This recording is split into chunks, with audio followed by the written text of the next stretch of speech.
So we have about 45 officers in our village. My security is warranted due to the fact of threats and things of that nature. A close aide to Mayor Tiffany Henyard is cooperating with her opponents, and the mayor has now been stripped of at least some power in the form of access to village money. I've never seen any municipality have so many credit cards out there. Orders of going out to eat is mind-boggling. Tiffany Henyard's days of unchecked power might be numbered. After years of allegedly spending village money like it was a personal piggy bank and dragging the community into debt, her reign of corruption is on the brink of collapse, and the person dragging her to jail is one of her own cronies. The police chief is seemingly leading the charge and revealing the treacherous deets that could spell the end for Henyard's grip on the village. The truth is coming out, and it's not looking good for Henyard. 1. FBI investigation results.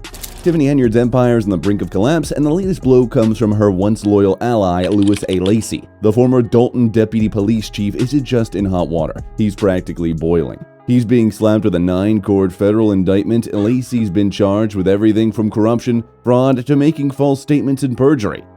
The former deputy chief of police of Dolton, Illinois, is accused of concealing assets and income to avoid paying creditors and settling a lawsuit, according to the U.S. Attorney's Office in the Northern District of Illinois. You'd think he was auditioning for a role in a crime drama because this is all too real.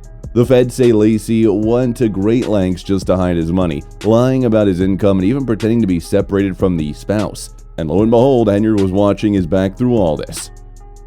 Not to mention, Lacey has been an outspoken supporter of the embattled Henyard, who has been dogged and scandaled for months after being accused of misdeeds ranging from weaponizing police raids to spending taxpayer money on luxuries in Las Vegas.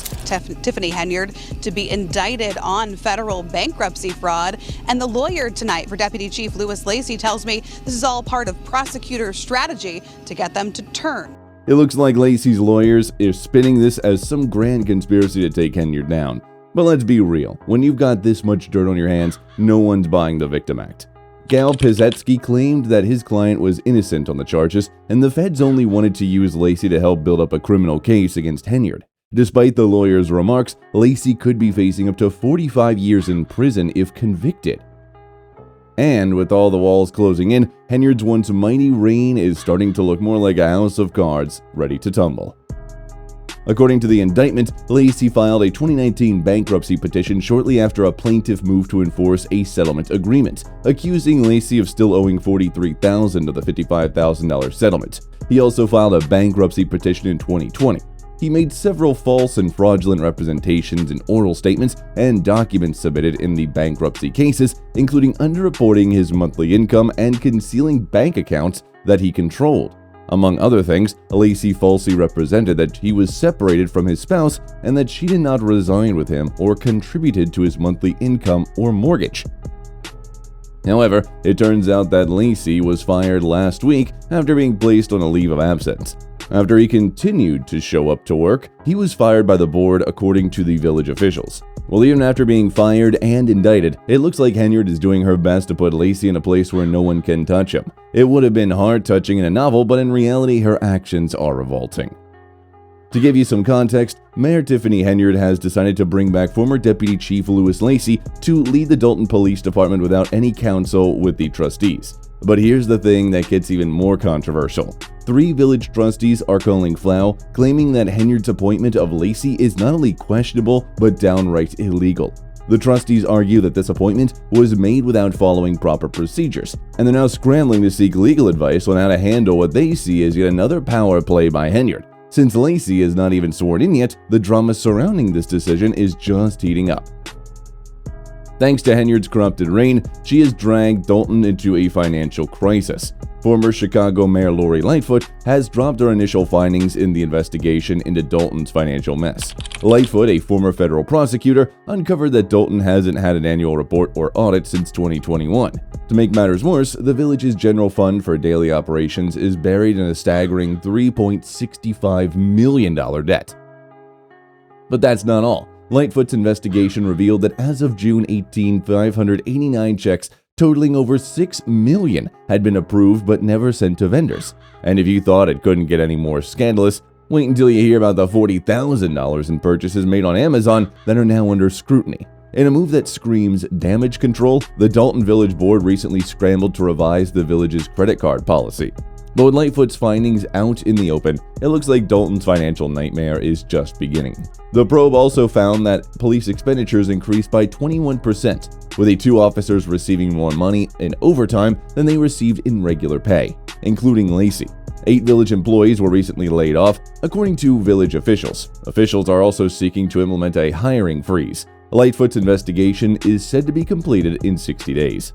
However, to calm the public's nerves, Lightfoot issued the following statement through a spokesperson following the board's vote.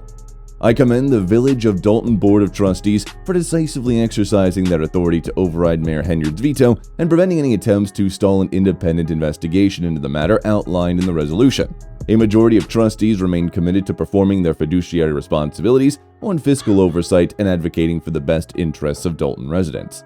They understand that village residents deserve a transparent and thorough process, and I look forward to the work ahead and urge Mayor Henyard and her administration to fully cooperate with this investigation by promptly providing the requested documentation to give all concerned a complete and accurate accounting of the fiscal conditions of the village. In yet another dramatic turn of events, the Illinois State Comptroller's Office has slammed the brakes on crucial funding for the village of Dolton. The village, already knee-deep in debt, is now sinking deeper into a financial hole, thanks to Mayor Tiffany Henyard's alleged misconduct. The office, led by Susana Mendoza, has suspended all offset funds because under Henyard's reign, the village has failed to submit essential financial records for the past 2 years. This includes everything from financial statements to audits and even tax increment financing district reports. Since she was using taxpayer dollars like monopoly money, it's no wonder things got so bad. For those who don't know, these offset funds are usually collected from state payments and withheld from people owing fines like traffic tickets and have been a lifeline for municipalities like Dolton. But with Mendoza pulling the plug, it's clear that Henyard's reckless leadership is pushing the village into further chaos. Mendoza said in a statement, "When municipalities around Illinois are having legitimate problems filling their annual reports with us, based on staffing or other issues, we earnestly work with them to get them into compliance. Dolton is different. The mayor's office has refused to communicate with us or address the problem. If Mayor Henyard refuses to follow state law, my office will use the tools at our disposal to safeguard the interest of Dolton citizens." You see, last year, the Illinois State Comptroller sent Dolton $120,000 in offset from state payments to residences, such as the income tax refunds and lottery winnings. This year, the village was set to receive about $135,000. The Illinois State Comptroller has also issued a stern warning to the village of Dolton that if they continue to dodge their financial reporting duties, things are about to get even worse. The Comptroller's office has made it clear that they are prepared to initiate forced audits and hit the village with hefty fines. According to state statute, Dolton could be looking at fines of around $7,000 for each unfiled report, which already results in a staggering $78,600 as of today. Mayor Tiffany Henyard's leadership has already plunged the village into turmoil, and now the looming financial penalty could be the final nail in the coffin. That would be in addition to the roughly $135,000 the village of Dolton could lose in offset fines our office sends to the village on an annual basis if its administration does not resume filing reports. Now there have been reports about Lacey trying to get on the good side of the law by opening his mouth to Tiffany's dealings. Now you might be wondering who was the person who hindered the audits for the last 2 years. Well, it was one of Tiffany's cronies, Keith Freeman, and it looks like Keith has been openly cooperating with the investigation against Tiffany. The Illinois State Comptroller also claimed that Dolton's village clerk, Allison Key, emailed the auditing body to inform that she was told by Administrator Keith Freeman that she cannot comply with FOIA requests. Freeman has illegally removed me as FOIA officer without the Board of Trustees' knowledge or vote of approval. He has continued to interfere with the FOIA process for the past 2 years. 2. What started it? Just so you know, Keith Freeman, Dolton's village administrator and Thornton's township municipality manager, was left out in the cold while Tiffany Henyard rallied behind Lewis Lacey. After feeling the sting of being overlooked, Freeman decided that to take matters into his own hands. You see, the indictment reveals Freeman filed a Chapter 7 bankruptcy petition earlier this year where he was expected to lay all the cards on the table, assets, income, claims against him, the whole shebang. But instead, Freeman allegedly decided to keep a few cards up his sleeve. Underreporting for his income from his roles in Dolton and Thornton Township, not to mention the cash flowing in from his private consulting side hustle. And as if that wasn't enough to raise eyebrows, Freeman also reportedly concealed a $90,396 file claim against his village of Robbins for what they saw as an unauthorized salary boost during his tenure there. When the push came to shove, Freeman handed over a 2022 tax return to the Chapter 7 trustee, showing a modest income of $45,186, a figure that prosecutors argue is a far cry from reality. It's no secret that Freeman wasn't afforded the same protection as Lacey, and now his legal trouble seems to be a direct consequence of that neglect. Sources close to the matter suggest that Freeman has started talking to authorities. As you can imagine, Keith has started to work with Tiffany for the last 2 years, and he would have had quite a lot of tea to spill. Tiffany is actively trying to push Keith off his position as village administrator. You see, Tiffany allegedly tried to get Freeman dismissed on July 9. You see, his attendance had been shaky, to say the least, with repeated no-shows that left his supervisor frustrated. Despite warnings about his failure to consistently show up to work, Freeman apparently didn't clean up his act. But one might wonder as to why Tiffany was hell-bent on ousting Freeman when he had always been a no-show at work. Anyway, the Board of Trustees did not let Tiffany get her way, and to this day, Freeman is the town administrator. Tiffany has avoided talking with the press, but she did have her lawyer say a few words. Law, he's out when she says he's out. How is he putting you at risk? You just answered that. Is it that there's speculation that prosecutors are putting pressure on him to cooperate with their investigation into you? Speaking of security, there's been plenty of drama around Tiffany's security. If you think about it, it's no wonder that things are the way they are, because Tiffany has been spending taxpayer dollars like water, and with her threatening antics.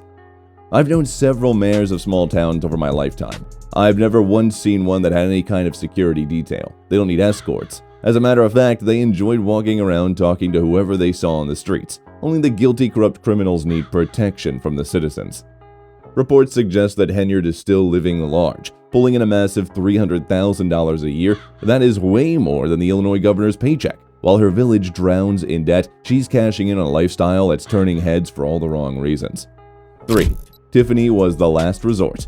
To be honest, Tiffany was not elected as a mayor by the township, so this whole Tiffany saga was kick-started when the Board of Trustees appointed her to complete the term of the deceased mayor Frank Zuccarelli.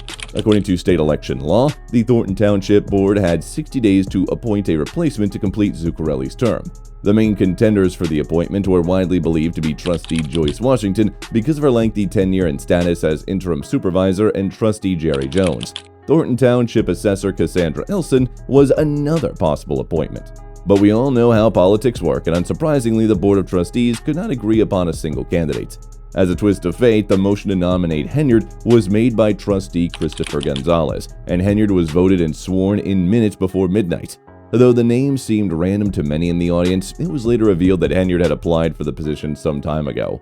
Tiffany Henyard was nominated as a last resort, and that was how Tiffany was appointed to the mayor position. I don't know about you, but if Tiffany did not make the first round of nominations, they should have taken that as a sign. In the end, it all came down to a ticking clock. Gonzalez later revealed that he didn't want the crucial supervisor decision to be left in the hands of the township electors. Although he had repeatedly pushed for Elston, someone he believed was the right fit, time was slipping away.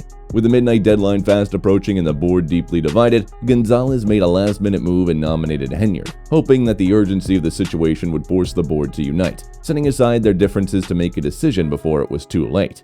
The Thornton Township Supervisor, how do you feel right now? Oh man, I'm overjoyed. Didn't see it coming. I love it. That means that I am truly blessed and everyone loves me. I love them. Fans believe that the Board of Trustees had their own agenda to hide because they did not want the decision to go into the hands of the public. However, the consequences of Gonzalez's hasty nomination were faced by the whole Dolton city. The first meeting that Henyard led was a pretty mundane Oriental meeting in which she expressed her motivations to serve the people. She said, "My Board of Trustees and clerk, I want you guys to know that I appreciate the confidence that you have restored to me and to lead in such a big path of the late Frank Zuccarelli. So I thank you for your support and your love. Thank you. I pledge to the residents of Thornton Township and elected officials, the Board of Trustees, and the entire staff that we will work hard and have an honest and responsible fiscal year. And I also pledge to remember I am a public servant. I will always keep the people first. I was known as the people's trustee now, and now I'm the people's mayor. And even now, I'm the people's supervisor. So thank you again." Understandably, the villagers are enraged by this turmoil. One of them explained that the senior citizens are deprived of basic necessities because of Tiffany's corruption. I'm devastated that this woman came into our town and spent all of our tax money. We have senior citizens that can't even afford basic necessities. I suspected it all along." Another added, "Tiffany needs to be locked up. She needs to be made an example out of, and that cannot be using our money and spending it however she wants. Like, this job comes with a cash register." However, it looks like after the feds are done with her, she won't have anything but clothes on her back. The citizens claim that this federal probe might be a rude awakening since Tiffany likely has her head in the clouds. I talked to a couple of agents and I explained to them what's going on. I gave them all my paperwork to show them what was happening in court and what was happening in Dolton, and they told me they're investigating and would be in touch with me. Sources claim that agents are making questions about Henyard's alleged use of taxpayer dollars and resources, including massive spending on out-of-town trips. They also inquired about the hundreds of thousands of dollars in police overtime for Henyard's personal security detail, her alleged use of tax dollars and personal employees for personal benefits, and the holding up of licenses to certain businesses. I won't be wrong to say that these citizens outside Dolton are also looking forward to Tiffany's downfall. Tiffany and that acting police chief could care less about any laws, rules, policies, or procedures, and what any judge says. They'll continue to do what they've been doing and dare anyone to stop their show. I hope they both get a rude, well-deserved awakening. Quick, they're barely making any payroll at this point. Terrible. As things are progressing, it's clear as day that Tiffany's day outside the bars are numbered. And that's it for today. See you in the next one. Goodbye.